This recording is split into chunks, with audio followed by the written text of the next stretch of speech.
ou de loin par obligation. On essaie simplement de vivre le plus en adéquation avec. Et la plupart du temps, ça ne marche pas. Parce que nous tous, sans exception, quand on rencontre des réels problèmes, ce n'est ni dans la Bible ni dans le Coran que l'on trouve des solutions. On rentre au village. Alors la question la plus importante, est-ce que les capacités intellectuelles de Maledi Pandor, que beaucoup vont apprécier, ont quelque chose à voir avec le fait qu'elle soit musulmane? Suivant. Portant Israël devant la CIJ, juste parce qu'Ibrahim Traoré ne porte pas sa religion ostensiblement, et juste parce qu'il ne fait pas de signalement de taqwa, vous savez, tout le temps, comme certains soi-disant islamistes, vous pensez que nous ne pouvons pas le revendiquer comme faisant partie de notre Ummah. Nous n'avons pas le droit de dire qu'il est un leader musulman, mais il est un leader musulman. C'est un leader africain qui est musulman. Et je suis désolé de vous le dire. Mais encore une fois, le fait est que les meilleurs leaders que vous avez en Afrique aujourd'hui sont ceux qui sont musulmans.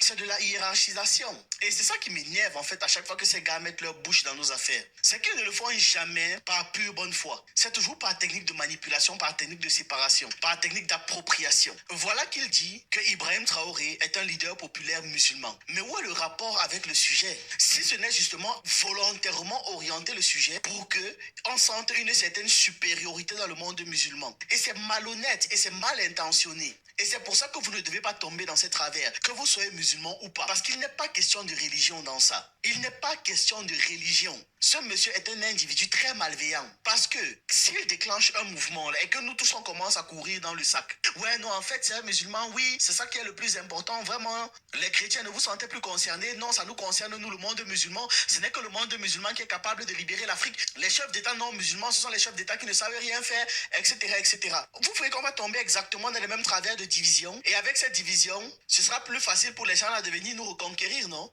Alors que nous sommes dans une dynamique de révolution globale. Et cette dynamique est même en train de toucher toute la population. Malhonnêteté, manipulation, révisionnisme. Ce monsieur fait tout ça dans le but d'attirer la sympathie des musulmans, dans le but de donner un sentiment de supériorité aux musulmans africains. Tout ça pour pouvoir mécaniquement encore créer des divisions dont on en a pas besoin. Parce que je peux aussi entrer dans son jeu de la mauvaise foi. Je peux aussi entrer dans la mauvaise foi de ce monsieur et vous expliquer que tous les chefs terroristes sont des musulmans. Bon, mais là, ils ne s'en vendent pas. Mais je sais que ce serait de la mauvaise foi. Parce que ceux qui combattent ces terroristes sont aussi musulmans. Ceux qui sont victimes de ce terrorisme sont aussi musulmans. Donc, c'est une manipulation, c'est une mauvaise foi que de vouloir présenter les dirigeants de l'AES comme étant de bons leaders parce qu'ils sont musulmans. Je n'aime pas ça, cette manipulation. Voici un tableau avec les noms de grands terroristes. Évidemment, la liste n'est pas complète. C'est juste une portion, avec leur nom, leur nationalité, leur religion et leur période d'activité connue. Voilà ça qui est classé là. J'ai mis,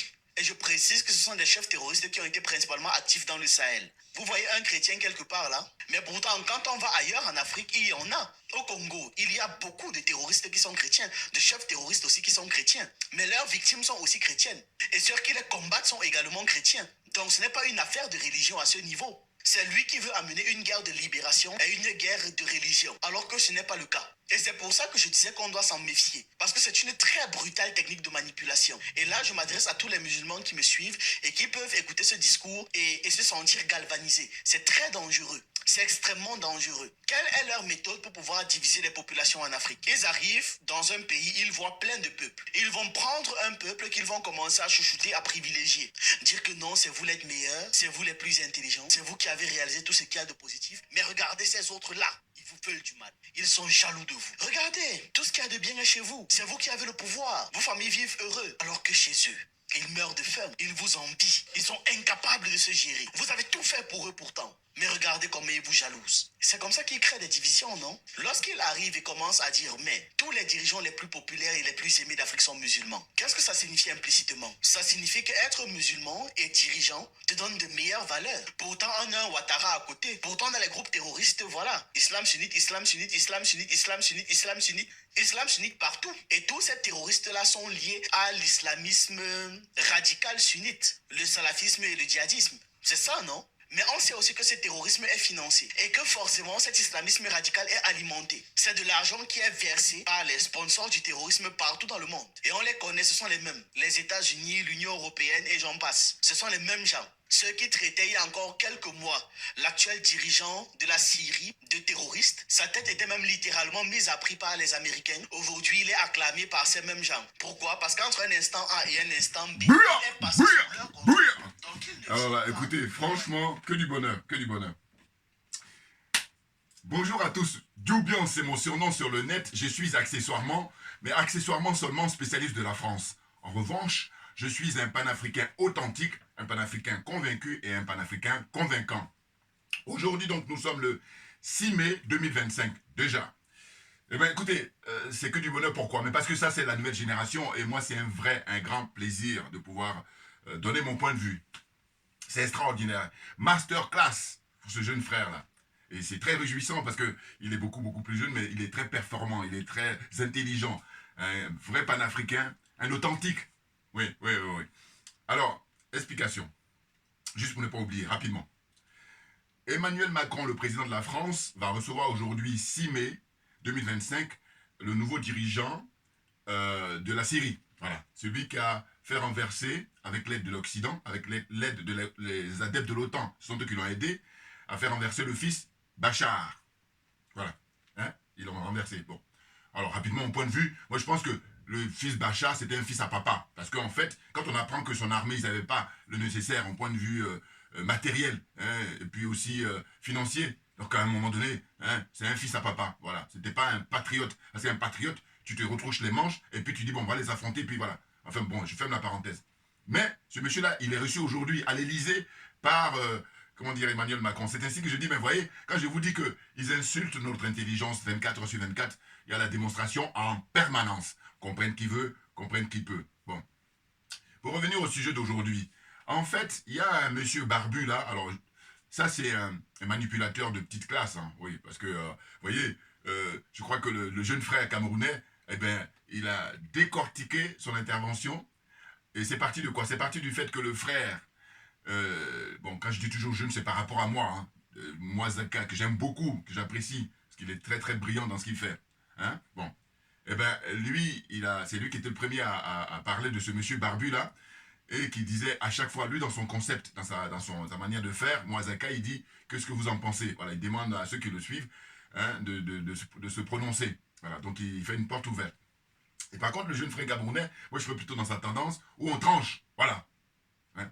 Alors je ne veux pas dire que moi on n'apprécie pas ce qu'il fait, Moazaka, hein, il est excellent, Moazaka, mais simplement, on a tous le même but, hein, mais il y a la manière de l'approche qui est différente, mais sinon, voilà. Et puis on se tient, hein, enfin, au sens de se soutenir, bien entendu. Vous voyez, c'était vraiment, moi, je trouve ça très intéressant, hyper intéressant. C'est même pour ça que j'ai décidé de faire de la vidéo, alors que, si vous revenez hier, je n'avais pas prévu de faire là-dessus. Je suis tombé dessus comme ça, là, et puis j'ai dit, mais non, ça, il faut que je donne mon point de vue. Vous comprenez? Bon, toujours la réflexion, concours de réflexion, hein? Concours d'intelligence. De quoi s'agit-il? Ben, il s'agit du fait que c'est vieux comme le monde, la manipulation. Quand vous voulez, comment dire ça, avoir la même mise sur un groupe, vous n'avez pas 1000 solutions, vous n'avez qu'une seule, c'est de diviser. C'est naturel, c'est vieux comme le monde. Et ça va toujours être ainsi, malheureusement. Oui. Si vous avez décidé de ne pas avoir la même mise, il n'y a pas de problème, la question ne se pose pas. Mais dès lors que vous avez décidé d'avoir la même mise, vous êtes obligé de diviser. Et donc, que fait l'Occident depuis toujours? L'Occident n'a pas d'autre choix, ou nos ennemis, parce que le barbu, c'est nos ennemis, hein. Voilà, le barbu, là, le blanc, là. Je ne sais pas quelle est son origine, mais il n'est pas francophone, ça c'est sûr, parce qu'il a de l'accent. Eh bien, lui, il fait partie de nos ennemis. C'est des gens qui ne nous veulent pas du bien. Donc, lui, il vient là, en petit malin, pour chercher à diviser, en disant quoi? En disant que le capitaine Ibrahim Traoré, et puis il cite d'autres noms, hein, notamment, enfin, tous les dirigeants de l'AES, hein, et notamment le capitaine Ibrahim Traoré, c'est parce qu'ils sont musulmans et qu'on leur veut la peau. Vous voyez? C'est trop facile, c'est ridicule même, voilà, voilà. Mais oui, non mais attends, on a l'heure d'Internet, on a l'heure du numérique, hein? La révolution numérique, ça fait que la jeunesse africaine a tout compris. On a bien compris. On a saisi. On est lucide. Voyez-vous? Donc là, lui, il croit qu'il va y arriver, alors que peine perdue. Peine perdue. Et j'aime bien comment il analyse les choses, le jeune frère. Il est vraiment très brillant, hein. Moi je le regarde de temps en temps et vraiment toujours masterclass, voilà. Parce qu'il est sérieux, voilà, dans ce qu'il fait. C'est important. Puis il est travailleur. Travailleur, sérieux, sérieux, travailleur. Vous avez ces deux-là, alors là vous êtes sûr d'aller très loin, bien entendu, bien entendu. En fait, il explique, il dit, mais nous sommes dans une guerre de révolution. Pourquoi tu viens nous amener l'histoire de religion? Mais c'est pour nous embrouiller. Et quand je parle de diviser, c'est-à-dire qu'en fait, d'une certaine façon, le barbu, il doit être musulman, lui. Hein, et d'ailleurs, il doit être musulman, comment dire, vous savez, j'ai failli dire d'adoption, mais en tout cas, il s'est converti, voilà. Je suis sûr que ce gars, il s'est converti. Bon, donc ce que je veux dire, c'est que soit il a touché un petit biais, hein, à un moment ou à un autre, il a touché un petit biais, hein, et puis pour faire ce qu'il fait, voilà, venir embrouiller les gens, hein, il fait partie des trolls, là, ça doit être, bon, d'une certaine façon, parce que les trolls, c'est quoi? C'est pas seulement ceux qui écrivent sur les claviers, hein. Lui, c'est un troll, lui, voilà, et je vous dis, moi, la définition que je donne du troll, je dis, eux, ils ont pour but de neutraliser le débat, pas seulement, mais entre autres, voilà, c'est ça, hein. Le débat, on est en train de le mettre à un niveau très élevé, et eux, ils disent non, non, non, non, ça les arrange pas, naturellement, vous comprenez? Donc ce barbu-là, ça n'arrange pas que nous soyons dans une dynamique de révolution. Ouais, on est oppressé, on est humilié, on est moins que rien, et là on est en train de lever la tête, on est en train de sortir la tête de l'eau, et lui dit non, ça m'arrange pas. Mais bien entendu que ça l'arrange pas. Vous voyez, lui et puis ceux qui l'ont payé, ceux qui lui ont donné des billets, je ne sais pas, mais en tous les cas, ce qui est clair, c'est qu'on est parti pour, comment dire, triompher. Voyez-vous? Parce que, je vous dis, il y a des trucs qui... pour moi, ça ne mange pas de pain, à lui, pour apporter une réponse à ce monsieur, très rapidement. Mais, il dit, Ibrahim Traoré, il est musulman, mais Ibrahim Traoré, il a refusé, quand, j'ai cru comprendre, l'Arabie Saoudite a proposé de construire dans son pays, au Burkina Faso, 200 mosquées. Il a refusé. Mais alors, je me dis, mais, ce barbu, là, le monsieur, là, si lui il dit que c'est parce qu'il est musulman et tout, je dis mais dans ce cas-là, si Ibrahim Traoré avait accepté la construction des 200 mosquées, qu'est-ce qu'il dirait alors? Donc allez, juste cet exemple-là, allez, on passe à autre chose parce qu'on a beaucoup de choses. On a du travail, donc faut pas rester dans la diversion de ces gens-là. Vous comprenez? Un autre exemple. Le capitaine le capitaine Thomas Isidore Noël Sankara. Là. Vous voyez? Bon. Eh bien, toute la jeunesse, pour ne pas dire le peuple, Burkina Faso, aujourd'hui, est dans sa continuité, dans son paradigme, naturellement.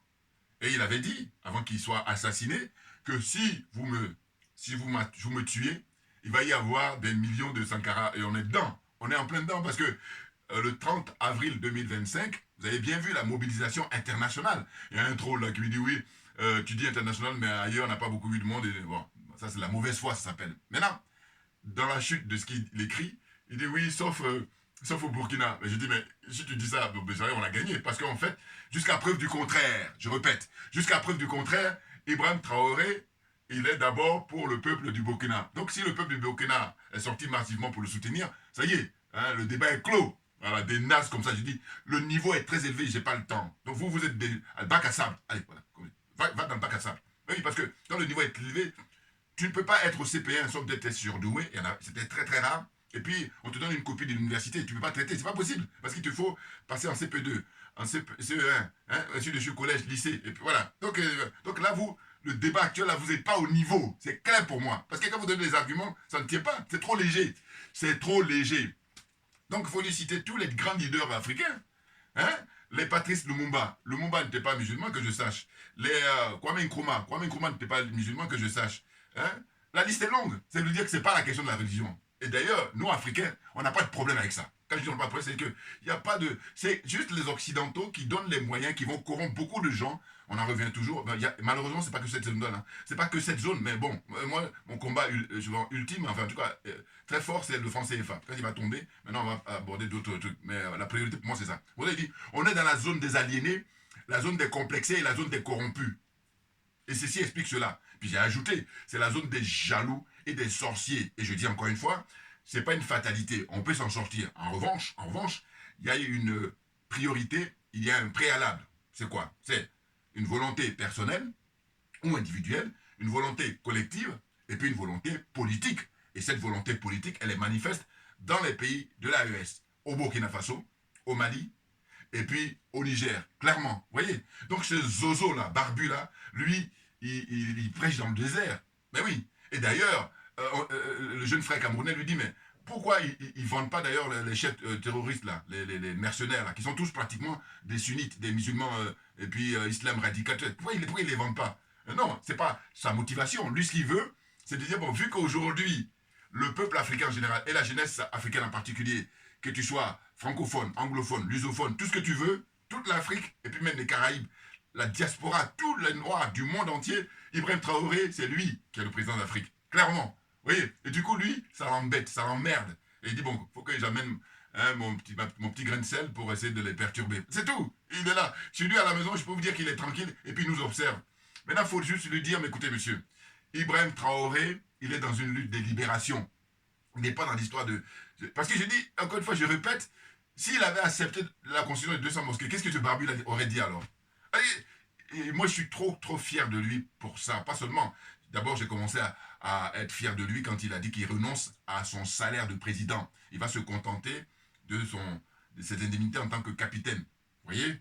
Il garde le salaire qu'il touche quand il est capitaine. Voilà, il garde ça. Pour son train de vie, tout est réduit. Et puis, il donne l'exemple.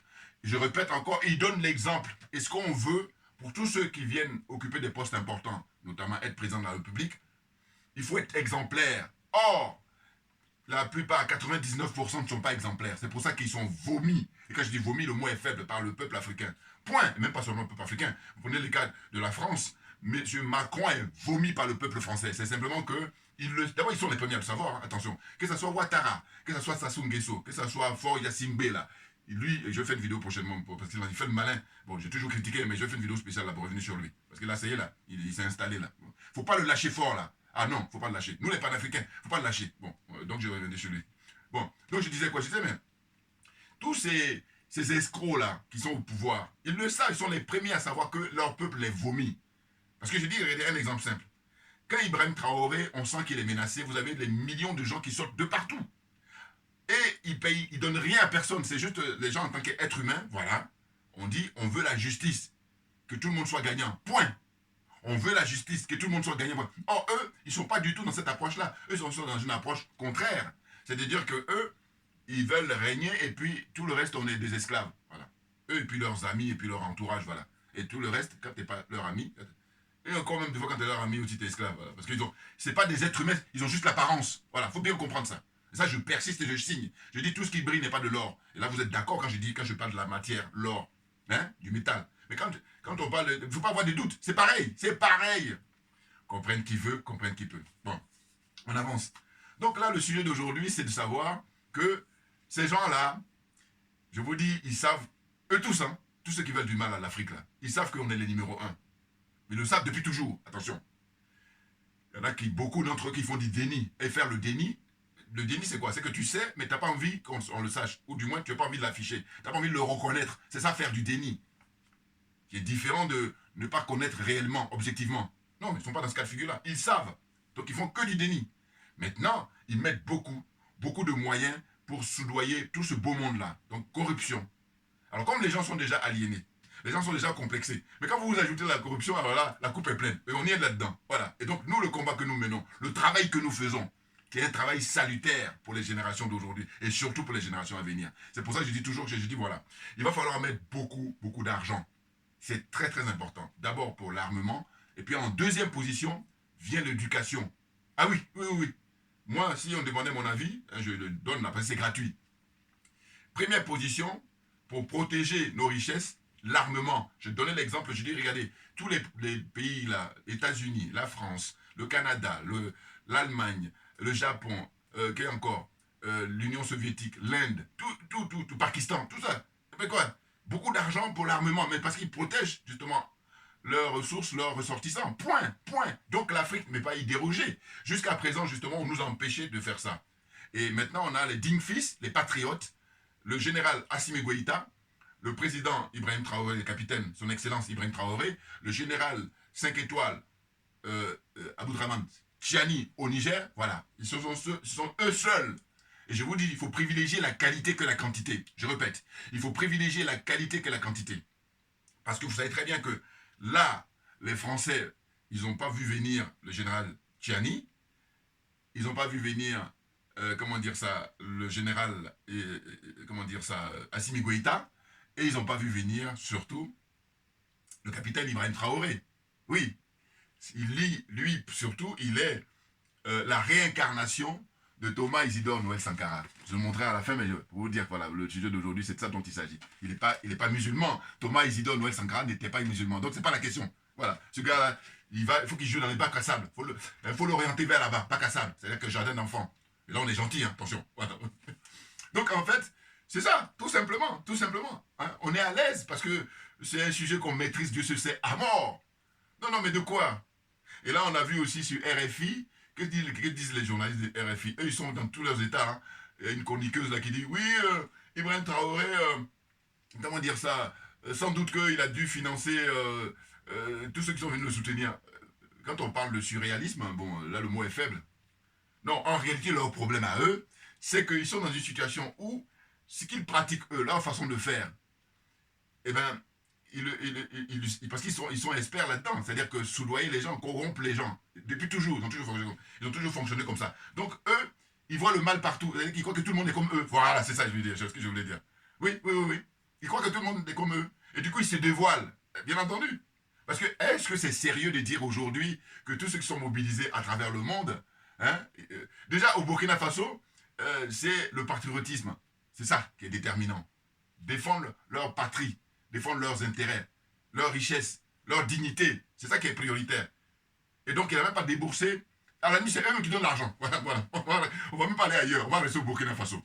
Au Burkina Faso, comme c'est le pays des hommes intègres, qui a été initié par le capitaine, justement, Thomas Isidore Noël Sankara, ça a été initié par lui, hein, eh bien, c'est lui. À l'époque, quand il arrive, le pays, avec le nom donné par les colons, Haute Volta, la Haute Volta, voilà.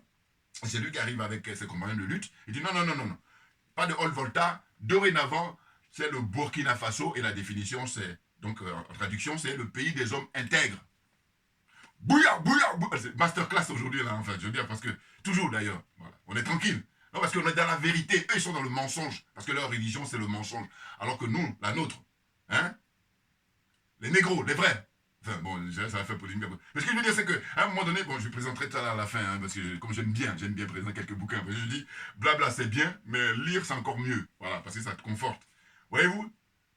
Surtout si on est vraiment sérieux. Si on est vraiment sérieux, j'ajoute bien vraiment.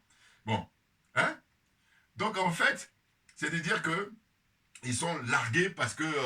mais comme je disais dans mes vidéos précédentes que la peur a changé de camp, clairement. Et vous savez très bien, quand on a peur, on est en panique, on fait n'importe quoi. Ah oui, on n'a plus la lucidité. Ils ont tout perdu là. Oui, parce que ils ont essayé, depuis qu'il a pris le pouvoir, hein, en septembre 2023, voilà, quand il est venu au pouvoir, ou septembre 2022, je ne sais plus. C'est ça, hein, septembre 2022. Quand il arrive au pouvoir, si je ne me trompe pas, hein, c'est 2022, 2022. Eh bien, depuis jusqu'à maintenant, là, eh ben, en permanence, ils veulent les assassiner, eux tous. Et Jodla Traoré en particulier. Pourquoi? Mais parce que lui, il est le plus jeune, et puis il est très brillant. Et puis il a un succès, mais extraordinaire. Oh, ça ne trompe pas.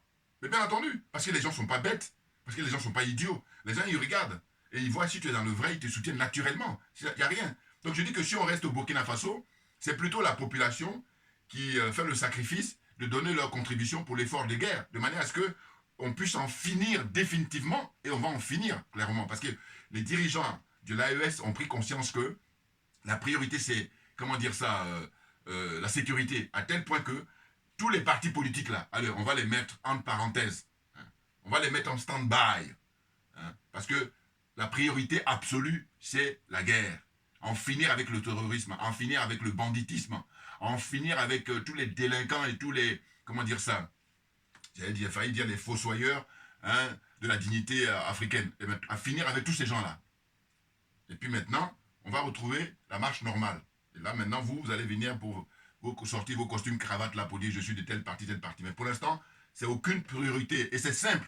Quand on apprend que là-bas, en Ukraine, le monsieur, il est plus légitime parce qu'il devait organiser les élections, il ne les a pas fait en 2024. Voilà. C'est pour ça même que les Russes, avec son excellence, M. Vladimir Poutine, il ne veut pas le voir. Il n'est pas légitime. Voilà, lui, il veut s'adresser seulement aux Américains. Voilà, les choses sont claires. Donc je dis, vous prenez le cas de l'Ukraine avec Zelensky là, et bien le monsieur, et on le met là, on le garde là, on le chouchoute, il est reçu partout, alors qu'il n'est pas légitime, parce qu'il n'a pas organisé les élections. Maintenant, quand on revient en Afrique, là, on commence à nous prendre la tête, on commence à nous saouler. Voilà, heureusement qu'on a des dignes fils, heureusement qu'on a des hommes providentiels, clairement. Ibrahim Traoré, pour moi, c'est un homme providentiel. Assimi Goïta est un homme providentiel. Le général Tchiani au Niger est un homme providentiel, c'est tout. Et puis un homme providentiel aussi, que je ne me cache pas, je n'hésite pas à le dire souvent, c'est son excellence, justement, monsieur le président russe, Vladimir Poutine, voilà. Cet homme est un homme providentiel d'abord pour son peuple, et c'est un homme providentiel pour tous les pays africains qui veulent en finir avec l'impérialisme, qui veulent en finir avec le colonialisme, et qui veulent en finir avec le système de la France-Afrique. Bouya, on est trop bon, voilà. Puis on le reconnaît, puis on avance, voilà. On ne pas perdre le temps des gens. Chacun a son domaine. T'es bon en boulangerie, on va t'encourager dans la fabrique du pain. T'es bon en architecture, on va t'encourager. T'es bon en médecine, ainsi de suite. Mais si t'es pas dans le domaine dans lequel tu fais perdre le temps. Et moi, c'est ce que je vous dis, vraiment, je ne supporte pas chez l'être humain. Hein? Bon, même c'est naturel, on me dira, oui, mais quand je détecte ça, je prends mes distances très très vite. Oui, parce que je dis toujours, j'ai pas le temps. Mais c'est clair. Et je suis clair là dans mes explications. Voilà. Je dis, c'est une question de domaine. Voilà. Bon. Donc, c'est pas la peine de, comment dire, perdre son temps avec ce farfelu là, qui croit qu'il joue les petits malins, à venir dire, oui, Ibrahim Traoré, il faut bien comprendre, c'est un leader musulman. Mais de quoi? Non. C'est un leader tout court, point. C'est un leader pour la libération de l'Afrique. C'est un leader pour la libération de tous les Noirs du monde, parce que tout part de l'Afrique. Ça veut dire que j'ai toujours dit, tant que l'Afrique ne sera pas libre, je prends toujours l'image de la mère. Je vous dis, une maman, vous en conviendrez avec moi, cette démonstration-là. La maman, elle met au monde un enfant. Si elle n'est pas bien portante, mais l'enfant ne pourra pas vivre heureusement, enfin, je veux dire, il sera pas bien portant, voilà, c'est ça que je veux dire.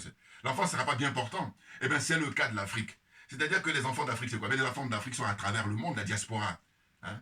Les Noirs qui sont au Venezuela, les Noirs qui sont à Cuba, les Noirs qui sont en Martinique, en Guadeloupe, en Guyane, à La Réunion. Tous les Noirs du monde, leur maman, c'est l'Afrique. Mais comme la maman n'est pas bien portante, c'est pour ça qu'eux, ils souffrent. Ils souffrent de quoi? Mais ils souffrent d'abord de manque de dignité, ils souffrent d'humiliation permanente. Hein? Tout. Or, dès lors que l'Afrique va se libérer, et c'est ce que redoutent, justement, ceux qui sont nos adversaires, ceux qui sont nos ennemis. C'est pour ça que, je vous dis, ils payent des milliards pour corrompre nos propres frères et sœurs.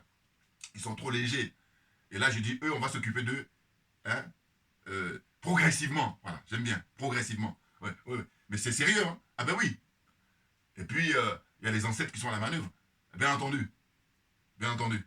Les ancêtres, hein, ceux que nous représentons aujourd'hui, parce qu'il y a des ancêtres qui ont été collabos. Il ne faut pas le cacher. Voilà. Quand je parle toujours des ancêtres, je parle de ceux qui ont été courageux et qui vraiment ont défendu la dignité de l'homme noir. C'est ça, ce sont eux à qui je fais référence. Voilà. Vous avez bien compris, naturellement. Il ne faut pas faire de confusion. Non. J'aime pas les petits malins, donc les petits malins, eux, c'est la confusion. Parce que c'est à partir de ça qu'ils vont pouvoir tirer leur épingle du jeu. Voilà. Et moi, comme j'ai dit, je surveille de près, donc je te chope. Je dis, mets-toi de côté, le cas viendra, on va te juger. Voilà. Comme je suis un être humain, je dis, on va te juger. Mais on va te juger publiquement, radiodiffusé. Je vous dis, ça dépendait de moi. Parce que c'est un but pédagogique, de manière à ce que les prochains ne vont pas faire de malin. C'est parce que, je vous dis, on est dans une situation d'impunité, c'est pour ça que les gens font de malin, parce que l'autre, il sait qu'on ne lui a rien fait. Et du coup, voilà. Alors que si il est sanctionné sévèrement, ben, l'autre, il réfléchit à deux fois et puis il va faire autre chose. Voilà. Là, ceci, c'est du bon sens. Voilà. Vous voyez? Donc là, on est très enthousiaste, et je disais qu'au Mali, j'ai appris que, voilà, le général Assimi Goïta, il va mettre en parenthèse, hein, suspendre les partis politiques. Là, il n'y a même plus de débat à avoir là-dessus. Parce que je dis, il faut prendre le bilan de tous ceux qui étaient au pouvoir avant qu'arrive le général Assimi Goïta avec ses compagnons de lutte, avant qu'arrive le capitaine Ibrahim Traoré et ses compagnons de lutte, avant qu'arrive le général Tchiani et ses compagnons de lutte. Avant eux, ceux qui étaient là, quel est leur bilan? Il faut exiger ça en permanence. Parce qu'une fois que vous exigez ça, après vous êtes tranquille. Pourquoi? Parce que eux, ils ne peuvent rien produire. Ou alors quand ils vont produire, ça va être que de la magouille, alors qu'on n'est pas dupe, on sait lire, on sait, voilà, on n'est pas bête, on est intelligent. Voilà, donc on va voir. Voilà. Et je vous dis, ils ne pourront pas, parce qu'on le sait déjà. Avant même qu'ils nous présentent, on sait quel est le bilan. Voilà, donc, comme le bilan il est catastrophique, je dis, bon voilà, arrêtez de nous embêter, arrêtez de nous perdre notre temps. On sait que vous êtes corrompus, on sait que vous êtes aliénés, on sait que vous êtes complexés. Et compte tenu de ça, nous avons décidé maintenant de prendre les taureaux par les cornes. Les taureaux sont pris par les cornes par le capitaine Ibrahim Traoré, et très brillamment. Hein? On vous dit, par exemple, les réserves, l'or, le Mali est grand producteur d'or, le Burkina aussi, et puis le Niger. Voilà. Bon, les classements par rapport à le taux de productivité, hein, le taux de production, on va dire, la quantité. Bon, le Mali, dans les 3 pays, vient en tête, si je ne me trompe pas. Bon. Mais cela dit, ce qui est intéressant, c'est le fait que ces dirigeants de l'AES, eux, depuis qu'ils ont pris le pouvoir, ils ont décidé de faire payer aux multinationales les taxes et les impôts, qui est important, qui est nécessaire. Dieu se sait si c'est important pour le budget de l'État. Or, depuis toujours, justement, ceux qui étaient là auparavant, mais ils ne payaient rien. Est-ce que ça ressemble à quelque chose? Je lui dis, mais c'est quand même dingue si tu veux tenir une discussion. Dès qu'on te dit ça, si tu ne savais pas, tu dis, bon, ah, merde, tu t'assois, tu prends des notes. Voilà, c'est tout. Tu ne veux pas me fatiguer à continuer à discuter alors qu'on a les démonstrations, de dire que, mais ça n'a pas de sens. Comment se fait-il que ces gens-là, depuis toujours, ils ne payent pas? Ils ne payaient rien. Ils se servent gratuitement. Et qu'est-ce qu'ils font? Les bases militaires sont là pour jouer le rôle de braqueurs. C'est des braqueurs, des gangsters, du gangstérisme à l'échelle internationale. C'est tout simplement ça. Hein. J'ai toujours dit, que les bases militaires qui sont installées en Afrique, hein, toutes les bases militaires, hein, américaines, françaises. Alors moi, je prends toujours par ordre d'arrivée. Ce sont les Français qui sont installés les premiers, voilà. Donc, premier arrivé, premier départ, voilà. Et puis après maintenant, ainsi de suite. Hein, comprenne qui veut, comprenne qui peut. C'est pour dire, voyez bien.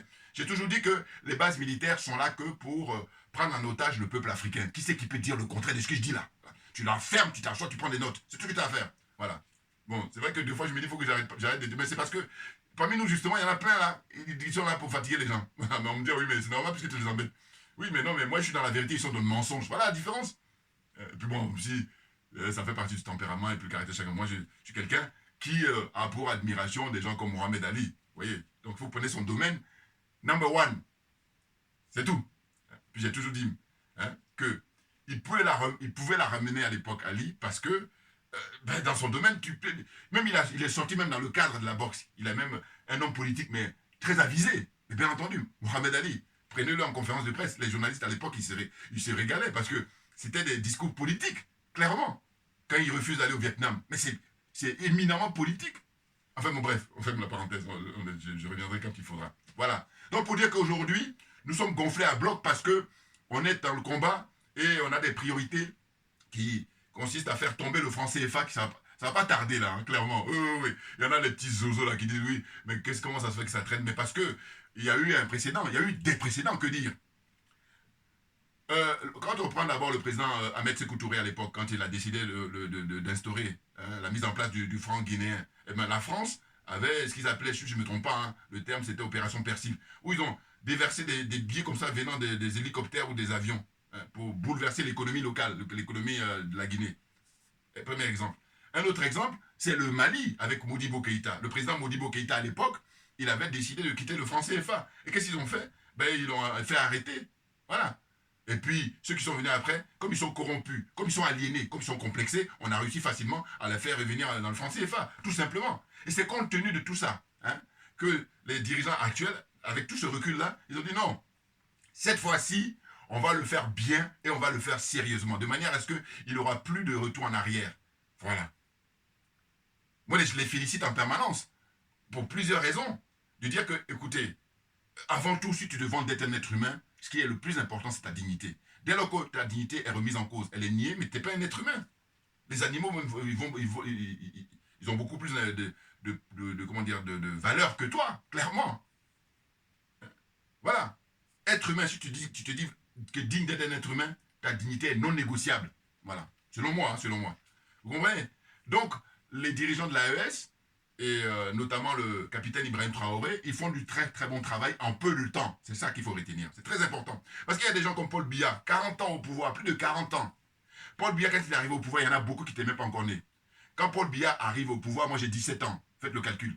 Bon. Et aujourd'hui, quand vous faites le bilan de toute cette durée-là, il n'est pas encore mort, mais hein, ça donne quoi? Ça donne que quand on regarde les images du Cameroun, c'est la terre rouge partout. Alors qu'il y a des pays comme Guinée équatoriale juste à côté, une province, selon moi, hein, s'il n'y avait pas le découpage colonial, eh ben c'est une province, Guinée équatoriale du Cameroun.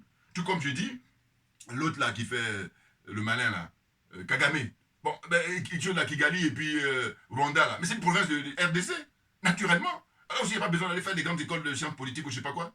C'est du simple bon sens. Enfin bon, il y en a qui ne maîtrisent même pas. C'est ainsi que comme tu ne maîtrises pas, dis-moi, assis-toi et prends des notes. Alors, faut pas nous perdre notre temps. Vous voyez? Donc je dis, ces dirigeants-là, hein, Ce sont eux qui font l'affaire. C'est pour ça qu'ils ont ce succès populaire. Et non pas les Foya Simbe là, qui il a aidé par Alain Foucault. Il lui a donné l'idée. L'idée de dire, bon voilà, finalement, tu ne prends pas la tête ce que tu vas faire.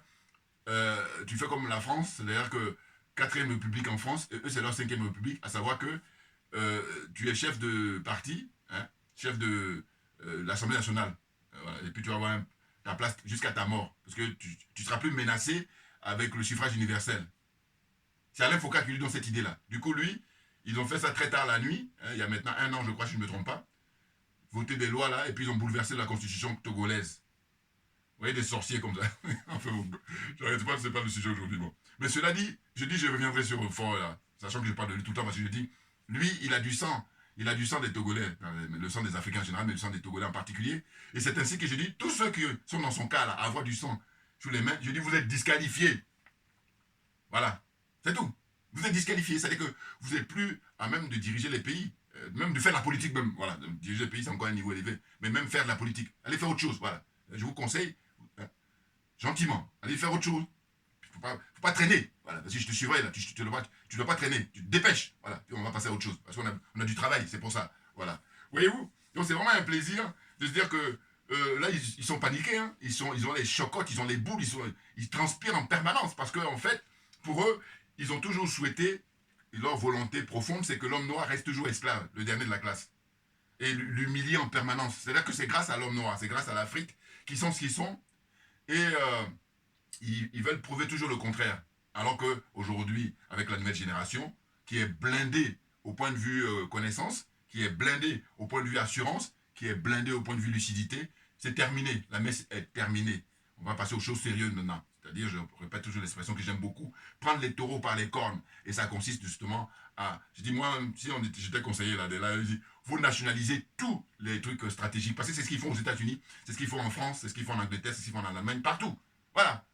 Tous les trucs stratégiques nationalisés. C'est-à-dire que c'est l'État qui prend ça en charge. Et non pas un truc privé là qui va faire des business et puis lucratif. Non, non, non, non, non. C'est l'intérêt général qui doit prévaloir. Parce que on ne badine pas avec tous les trucs ressources stratégiques. Voilà. Donc tout naturalisé. Naturaliser la production de l'or. Naturaliser. Naturaliser. Comment dire, le terme c'est l'État prend en charge. Voilà. Bon, c'est naturalisé, mais parce que je suis tellement dans l'enthousiasme que voilà, vous comprenez ce que je veux dire, voilà. Hein? Il faut les comment dire nationaliser, voilà, excusez-moi, voilà, c'est ça il faut les nationaliser, qui est différent de naturaliser, voilà. Naturaliser, ça concerne la nationalité pour les personnes qui veulent, voilà, ou pour les sociétés. Dans tous les cas, dans les cas de figure qui nous intéressent, c'est nationaliser. Nationaliser, c'est voilà, l'État qui devient propriétaire, voilà. Donc production de l'or, c'est l'État. Production de l'uranium, c'est l'État. Production du nickel, c'est l'État. Production de quoi encore? Pétrole, c'est l'État. Tout. Et voilà, l'État, il pourrait passer, c'est stratégique. Voilà. Une fois qu'on fait ça, on est tranquille. Ben oui, je dis tous les pays là même qui se vendent d'être capitalistes, eh ben eux, tout ce qui est stratégie, c'est l'État qui détient. Voilà. Donc pourquoi nous, on va faire jeu de la réception? N'importe quoi. Donc on a tout compris. Voilà. On a bien compris. J'aime bien dire bien compris que tout compris. On a bien compris. Voilà. Donc on va pas rigoler, on va pas perdre notre temps. Voyez-vous? Donc là, je vous dis, on est très motivés, on est très déterminés, et on va enchaîner les vidéos là, naturellement. Alors maintenant pour les t-shirts, je vous dis encore une fois, c'est pas là où je suis fort, hein. Vous l'avez bien remarqué d'ailleurs. Mais c'est une question de moyens, mais vraiment de moyens, parce que en fait, disponibilité naturellement, mais je veux dire que en fait, je pense toujours à ceux qui ont commandé depuis et qui ont vu sur cette adresse-là, Gmail, là. Voilà, c'est ça, là-haut. Mais pour l'instant, je suis très débordé par rapport à des démarches que je dois faire. Hein? Mais quand petit à petit, le fait d'y penser, c'est déjà important. C'est pour vous dire que je ne vous oublie pas.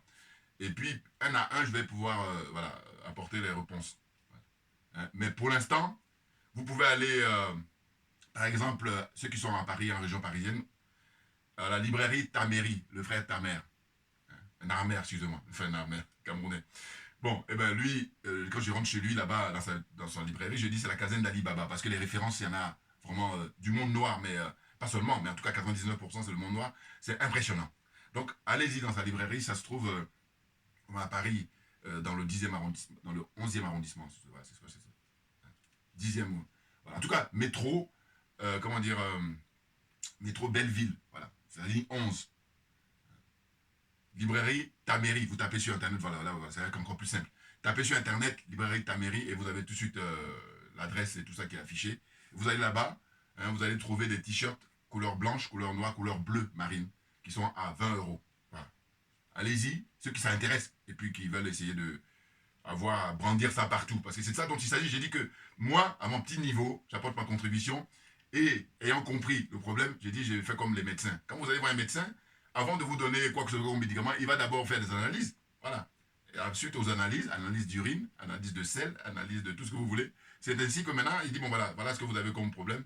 Et voilà ce que je vous donne comme traitement. Donc j'ai dit, moi, je crois que notre problème, c'est l'aliénation, c'est le complexe et c'est la corruption. Puis j'ai ajouté la jalousie et la sorcellerie. Maintenant là, on peut trouver une solution pourvu qu'on ait une volonté personnelle, une volonté collective et puis une volonté politique. Et dès lors que tout ça est réuni, on est le numéro 1 et on est indétrônable.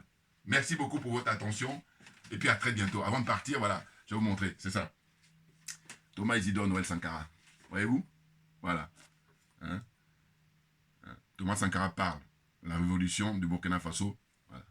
Voyez? De 83-87. Le grand monsieur qui est là, qui est de retour. Voilà. Il est venu pour finir le travail. Pour moi, il n'y a pas autre chose. Hein. Si vous voyez donc il est protégé là. Les gens, ils ne peuvent pas comprendre, mais Ibrahim Traoré est très protégé parce que c'est Thomas Sankara qui est là, en personne. Voilà. Et ensuite, là, compte tenu du débat, je ne peux pas m'empêcher de penser à ça pour rendre hommage au grand monsieur qui est parti aussi, qui nous a quittés. Dumbi Fakoli, voilà, très grand monsieur. Donc lui, là, il a écrit plein de bouquins. Hein. C'est une référence. Par exemple, l'origine biblique du racisme anti-noir. Allez, bouilla. Lui, dans le mille. Vous voyez, il a écrit ça. Toujours pareil, ceux qui s'intéressent, qui sont curieux, qui veulent se cultiver, qui veulent s'instruire. Voilà, à la lecture. Allez, au boulot. Il y a ça. Et puis, il a écrit également « L'islam est-il une religion pour les Noirs ?» Ah, voilà, là, ça va être encore... Mais je suis désolé, hein. Voilà. Donc, si on dit qu'on est un être humain, on doit être en réflexion en permanence. Voilà. Sinon, on a juste la prétention. Et puis, ça, c'est ce que j'appelle la théorie. Dans la pratique, il n'y a personne. Voilà. Merci beaucoup à vous tous pour votre attention. Et puis, à très bientôt. On ne lâche rien naturellement parce que c'est nous qui avons raison. Tout simplement. Merci bien.